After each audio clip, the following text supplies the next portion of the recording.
Okay guys, dahil pinindot mo yung video natin, so sama sa title natin mga guys, no? So tuturuan ko kayo mga guys kung paano mag-download ng video na galing sa Facebook.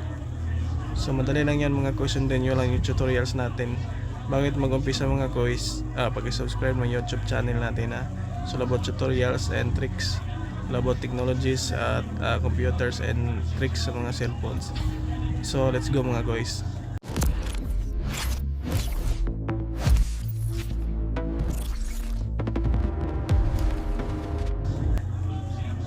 So una mga guys, punta tayo sa Facebook natin. Then kung gusto niyo mag-download ng video mga guys, ito kung saan dito yung gusto niyo i-download mga guys. So mag-try tayo mga guys, no? So hanap tayo na pwede natin i-download. So ito mga guys, for example ito, itong news, download nyo. Click nyo yan itong arrow sa gilid mga guys, ito parang arrow. So click natin yan, then click natin yung copy link. Then yun, nakakopy na tayo mga guys ng link. So punta na tayo mga guys, next step, punta tayo sa Google Chrome. So punta tayo sa Google Chrome mga guys, then maggawa tayo ng site mga guys. So dito sa Google Chrome, search natin mga guys, FB download, FB video downloader,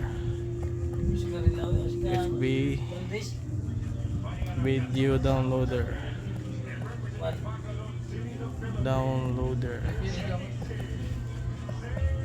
Then go natin mga guys, search.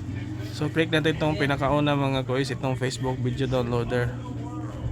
Then yun mga guys, yung kinapin natin na link sa Facebook kanina na video, so i-paste natin dito mga guys.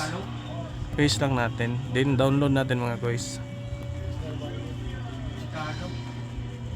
Then pagkatapos nito mga guys, so ayun na, i-download na natin yung video. So click natin itong download in normal quality. So click natin.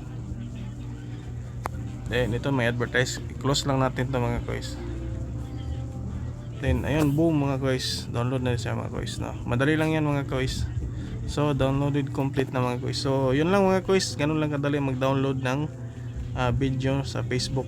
So kung nakatulong tong video na ito mga guys, paki-subscribe, paki-like and share mga guys ng ating channel. And maraming salamat sa inyong panonood mga guys.